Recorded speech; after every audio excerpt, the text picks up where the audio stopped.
presented by LXD Guild Community, India's largest network for L&D professionals. I'm your host, Shipra, and today we are delighted to have a distinguished guest in the field of learning and development on our podcast, Dr. Clark Quinn. We welcome you, Clark. So I'll be referring to you as Clark. Is that okay? Absolutely. Please do. And Yeah. thanks for the opportunity to be here. I appreciate it. Yeah, the honor is ours. So let me give a brief, I know Clark needs no introduction, but let me give a brief introduction to Clark. Clark is the leader in the field of learning technology, and he combines his knowledge of cognition and experience in technology.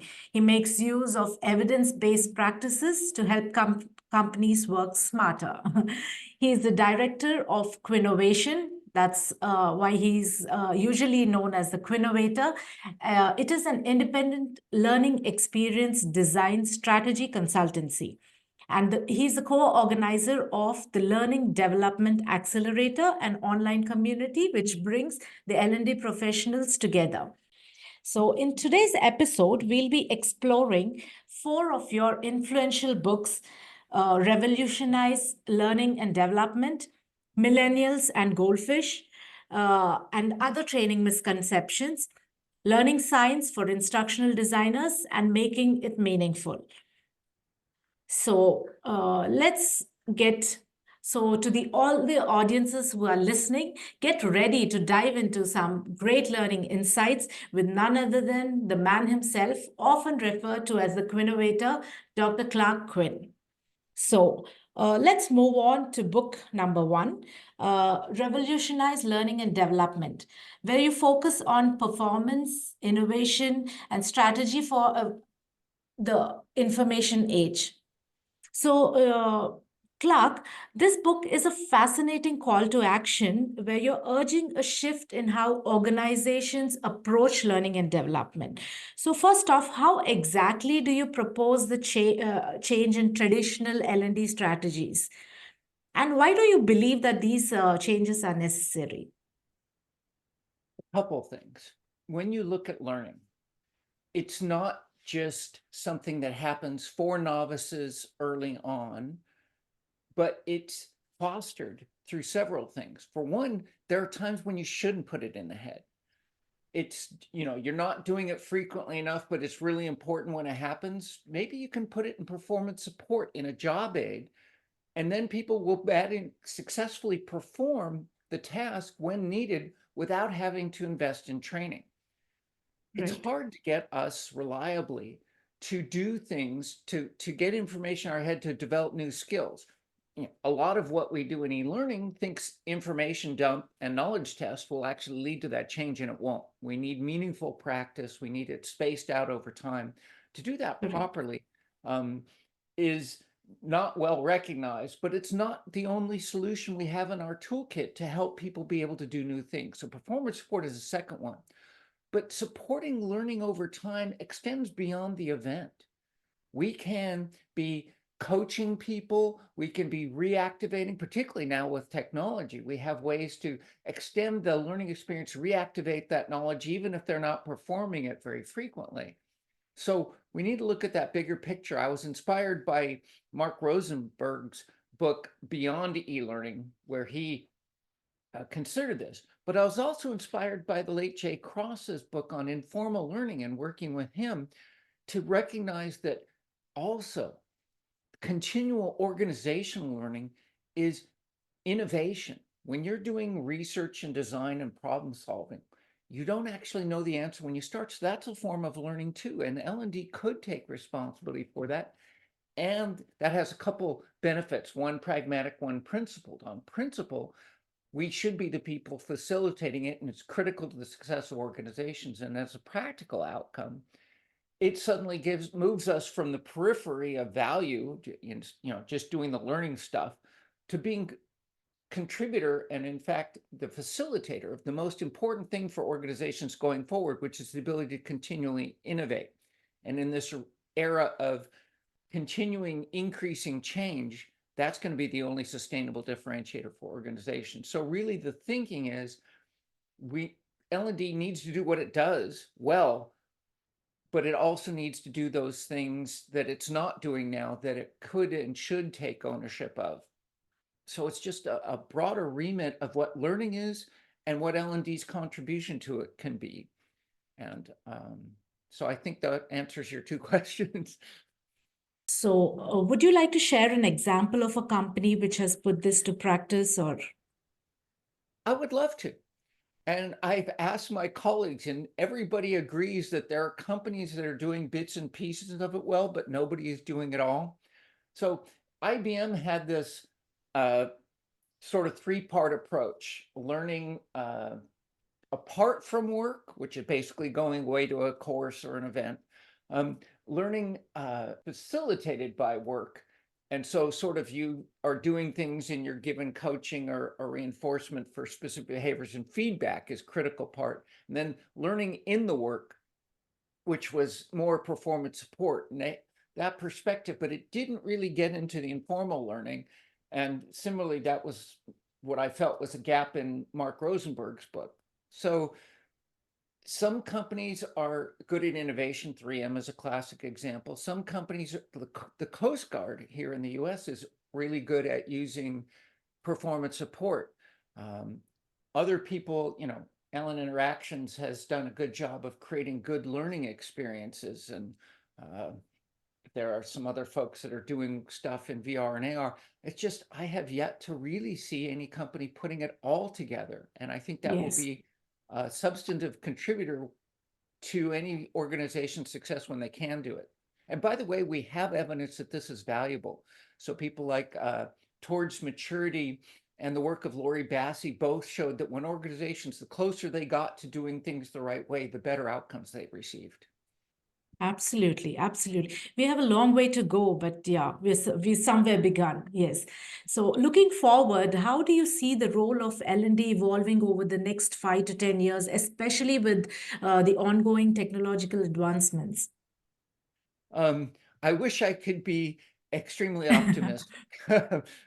Unfortunately, I've been in this in the learning and technology space for 4 decades, but about almost 25 years now in the corporate L&D space. And there have been technological revolutions, and we're behind on the game. Web companies are using content engines and putting stuff together by rule instead of hardwiring. We're still hardwiring our learning experiences together. That said, I am seeing a greater awareness of learning science and, token attempts at engagement. People understand it's important to make it engaging. They just don't really understand how to do it well. So we tend to see a lot of tarted up drill and kill instead of really meaningful experiences. But there's a growing awareness. The new technology change, particularly generative AI, I think is overhyped right now on the Gartner hype cycle. We're at the peak of expectations, and we're soon going to see the trough of disillusionment. I think a lot of problems, but when we get to the plateau, I think technology can help us do a lot of the rote work, so we can make ourselves more efficient. But I hope those savings we get in time will put to use in terms of creating quality experiences and creating meaningful learning. But in 5 to 10 years, I really hope we'll have begun to recognize how to use technology as an augment to our cognition. Look, our brains are really good at pattern matching and meaning making. They're not so good at remembering rote and arbitrary information and doing complex calculations. Together, the whole is greater than the sum of the parts, but we really need to understand both parts and put them together appropriately. As the meme has it, I don't want AI having me doing the laundry and the dishwashing so it can be the creative creating art and music. I want the reverse, okay? Shifting gears to our next book, let's talk about Millennials, Goldfish, and Other Training Misconceptions, where you debunk several learning myths and superstitions using evidence-based practices. So I'm particularly happy about this because I am a millennial. And when people said, we had short attention spans, and you broke that myth. So I'm really happy about that. So how did you go about researching and debunking these myths discussed in your book? Maybe you could talk about one in particular, or or a couple. Yeah, there's actually 16 myths, 5 Yeah. misconceptions, and 16 superstitions, misconceptions, 5 superstitions, 16 misconceptions in this edition of the book. I, actually, I hadn't intended to do it. I had been debunking, but ATD asked me to do it, and I first went to Will Tallheimer, who had started the Debunker Club and is more active in debunking, but he said, I don't think Wow. it's a good business decision. He may have been right. But once I agreed to do it, I looked, I knew a number of the myths, like learning styles, for instance, is one that continues to exist despite robust debunking. As you point out, the generations and digital native stuff. But I tried to be exhaustive and look around and figure out which ones should I cover. And I found a number of them, including, the male, female, or left brain, right brain, and more. And I looked for studies. Now, there are more comprehensive books. DeBrucker and Kirshner have a match set more for the education space in L&D, and they cover all the papers. I wanted to get just the most definitive one because I wanted to keep this as a lean reference instead of an exhaustive treatise. And so I went and looked for what the paper said, and I, tracked back and looked at what research and used that to debunk some, like the images are perceived 60,000 times faster than text. Text is visual too. Yes. And it turns out that was a totally mistaken interpretation. No, that's another one. Attention span shorter than 8 seconds. That's the one I'm thinking of. Is you track back and find out it's a misinterpretation of a study done by some marketing people, but it was pointed to by Microsoft Canada, which gave it the aura of authenticity, and it turns out it's completely bogus. So track back, found these, and then I tried to put them in a format that I thought would be accessible. Why it's appealing. One of the things we know Yes. from looking at debunking this is that you can't just present people with facts. You have to acknowledge the appeal, Yes. talk about what's right if it's accurate, what would be bad if it's wrong, and then what does the evidence say? And then finally, the important thing is to give people something else to do that's a justified approach to address the same concerns. And so that's what I try to do for each of these myths, superstitions, and misconceptions, is do that. And I really tried to pick the most representative, comprehensive paper to cite. In a couple places I've cited more than one paper, but I really wanted to make sure that there was, something pretty substantial to point to make sure that people had a good base without trying to cover all the different pieces of work that were there. Right, right. So you also address this myth of learning styles, which suggest that adapting teaching to individual preferences enhances learning. So that's a myth that I busted after, reading your work. So thank you very much about it. So one step at a time for me. So which myth were you surprised to find had little to no scientific backing? So like you've mentioned, left and right and the image. So would you want to talk about it? It's interesting when you unpack it, the nuances get interesting. So for me, male and female, males and females are different, but there had been this argument that think about things differently and react differently. But there are differences between them, but the individual differences, the variance around them is such that you can't say that they're different in any particular factor, because that varies so much by individual. It swamps any individual difference, any specific differences. So I found that quite interesting to look at and clarify. And like you said, the left brain, right brain one too was interesting to find out that, despite the evidence, if you have damage to one part of the brain, the other brain picks it up. Somebody lost the entire right hemisphere, so that in theory they shouldn't be able to do art and music, and yet they ended up being able to do that as well. So our brains are remarkably resilient and plastic, and what seems like differences, when you dig in deeper, the evidence falls apart that they're that some of those differences don't, matter. There are parts of the brain that do specific things, like certain, one part of the brain, maybe the amygdala, is important for cementing memory, but it's not due to hemisphericalization. It has to do with functional roles. Right.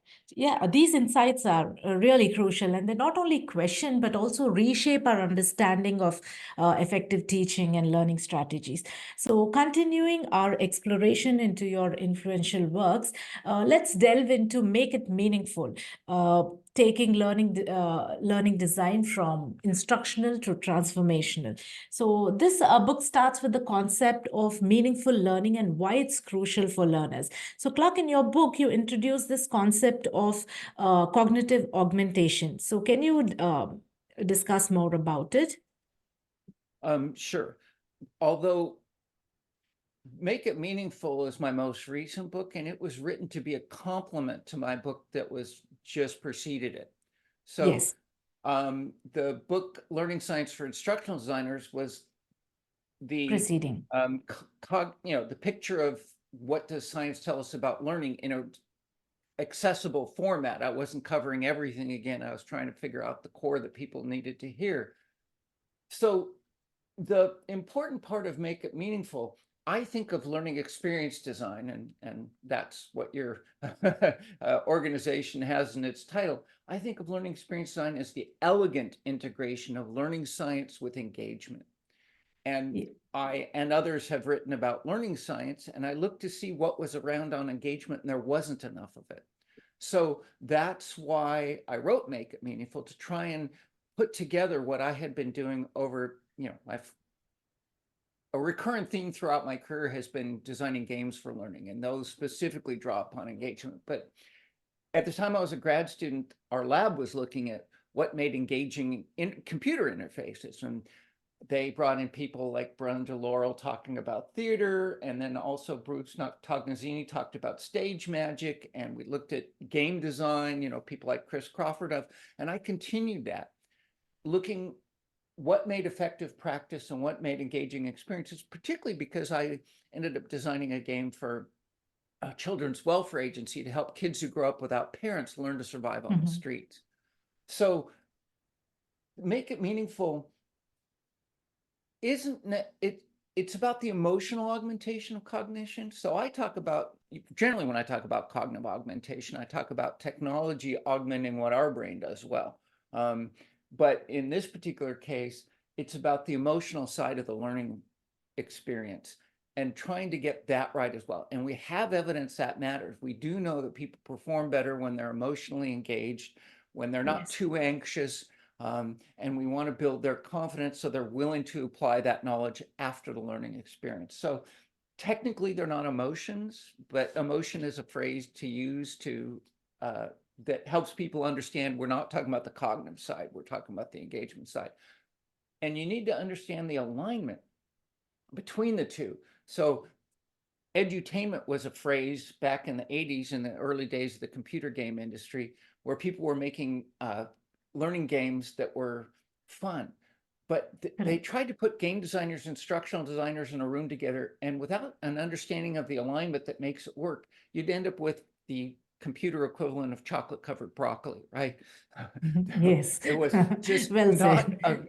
a good mix of either one. And so it was bad games and bad learning. But when you understand the alignment, you can do this systematically, reliably, repeatably.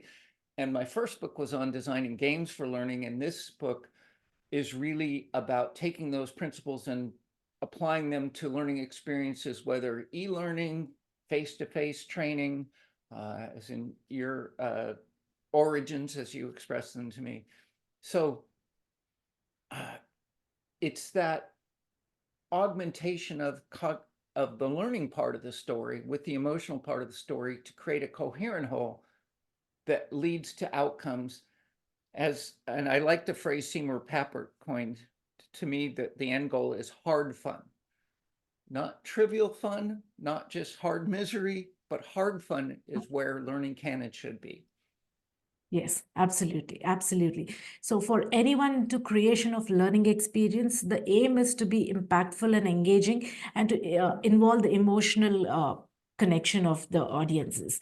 Yes, so like we've spoken about the book Learning Science for Instructional Designers, which the book which preceded your making it meaningful, it takes us from cognition to application. So this book is more about bridging the gap between the cognitive science principles, like you were mentioning, and putting them into practical application in instructional design. So any particular cognitive science principle from your book that you believe is underutilized in instructional design? And can you share how understanding this principle could significantly improve the learning programs? Mhm.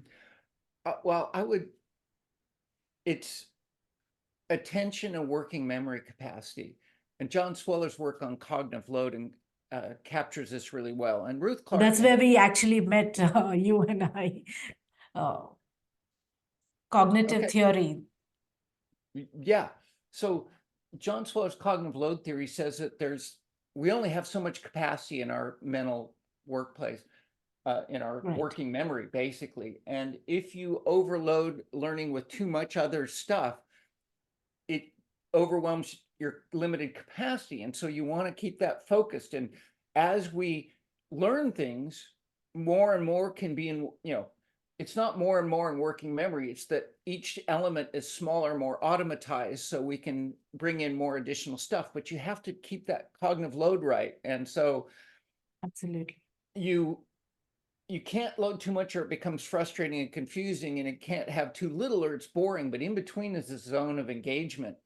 And it's been talked about by others, but I still think it's not applied appropriately. We still see people adding gratuitous information, gratuitous graphics to make the learning, look better. And yet that Yes. actually interferes with learning. And if we strip it down and focus really on meaningful story and the minimalist approach to getting learning working, that's probably the element that I think is most underappreciated. The whole cycle. So the chapter 2 of the book is the human information processing cycle, which I just have filmed yesterday, a video free that's going to be free to air to go through that and experience. But upon that, we build a number of other elements, which includes, cognitive load and the importance of context and the importance of examples. And then we go beyond and talk about a bit about the emotional side, but we also talk about the social side and the distributed nature of learning. All those elements play a role. And I'm torn between two temptations. And one, I want to keep it simple so people don't get scared. And the other one, I want people to realize, in some sense, this is cognitive, rocket science, because Yes. this is arguably our brain is arguably the most complex thing in the known universe. Trying to make systemic change in that is hard, but Yes. it's not so hard that we can't do it. We have good principles that give us good guidance, nothing specific to our situation. One of the things, maybe arguably the complement to understanding cognitive load, is the fact that you can't just, if you design it, it is good. You're going to create your first draft, but then you need to test it and make sure it's doing what it needs to be or tuning it. And we don't build that into our practices. We don't build that into our timelines. We don't build that into the Absolutely. expectations of our clients. And yet we really should, because again, most complex thing in the known universe, we're not going to get it right the first time. Absolutely. So I hope all the IDs who are listening to you on this podcast will be able to, drive a parallel between applying the cognitive science principles that we've actually learned to put into practice and get the best learning results. So thank you for your time. We are going to wrap up today's episode. And from the bottom of my heart, I want to extend a heartfelt gratitude to you, Dr. Clark Quinn, for graciously accepting our invitation and and joining us to share your profound interest here at LXD. So, and Clark, your pioneering work continues to inspire us and revolutionize the way we think about learning and development. It's just that we need to put it into practice, which I'm sure, at least I promise I will, one step at a time. And we wish you all the best. Uh, and also, your contributions are making significant impact on the professionals across this continent. So look at this side of the globe also. And we sincerely hope that you continue to engage with the LXD Guild and remain an active part of our growing community. I appreciate that very much. I appreciate the chance to talk about my books and to evangelize the importance, whether you get it through my books or otherwise. Please start being evidence-based practitioners. We owe it to our industry. And I do pay attention to this continent. I am, another of my roles is as Chief Learning Strategist for Upside Learning. Yes. It's based in India. So I very much am getting aware of what's happening. And the one thing I realize, it's not easy to change because we have a lot of barriers that are expectations about what we do and the pressures we're under. But small changes over time can lead to the revolution we need in our industry. Absolutely. Revolution we need. Absolutely. So to all our listeners out there, we hope today's discussions has enriched your understanding and will help you craft meaningful and impactful learning experience. This is me, Shipra, signing off. Take care and happy learning.